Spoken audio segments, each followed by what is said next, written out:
This event started on Twitter with Governor Earl Ray Tomlin's initial tweet a little after 5:30. I was over at the Capitol and I remember coming back and smelling something in the air, but not really thinking anything of it. It became a Twitter event. It became a social media event. And I think it's one of the best examples I've seen of the way social media very quickly engages large numbers of people and can give quick snippets of information, updates to a continuing story in a very effective way. It was extremely bizarre. I think that one of the things that makes a story like this particularly unique is that oftentimes whenever you're reporting something happens and you either go there or you make phone calls and are interacting with the situation but not necessarily involved. With this, anyone that lived in Charleston or the 9 counties that were affected were directly involved, including all the media. These were people all from the same general area, but others who just had an interest in the area, getting information very quickly through a non-traditional sense. The challenge for us was figuring out the information we were seeing on Twitter. Was it accurate? And how could we verify it before we then shared it with our larger audience? And I think it really showed us how important it is to monitor and verify.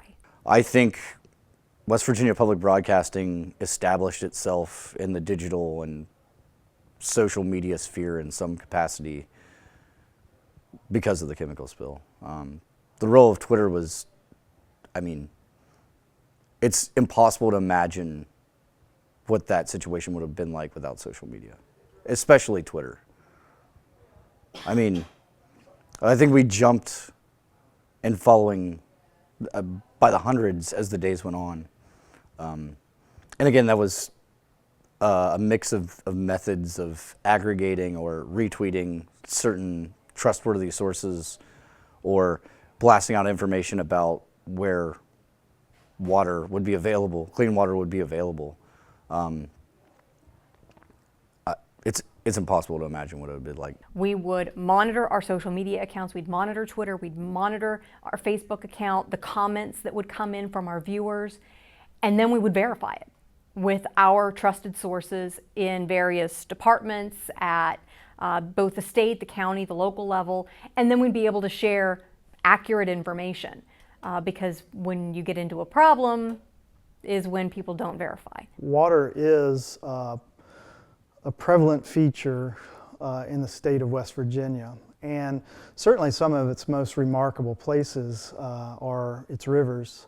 When we think about places like the New River or the Gauley River. There really wasn't a lot of information to be had in the beginning. There wasn't the research on crude MCHM.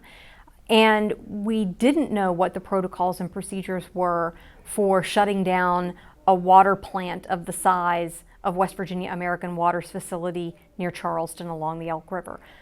We just didn't know those things. And it took asking questions, investigative reporting, and a real sort of dogged determination to find those answers in order to get there. I think now, knowing what we know from that event, moving forward, we can apply a lot of those principles. It's Charleston, West Virginia, right?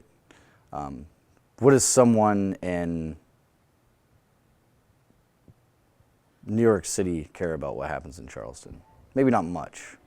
But if something like this would have happened in New York City, the entire world would have been paying attention to it.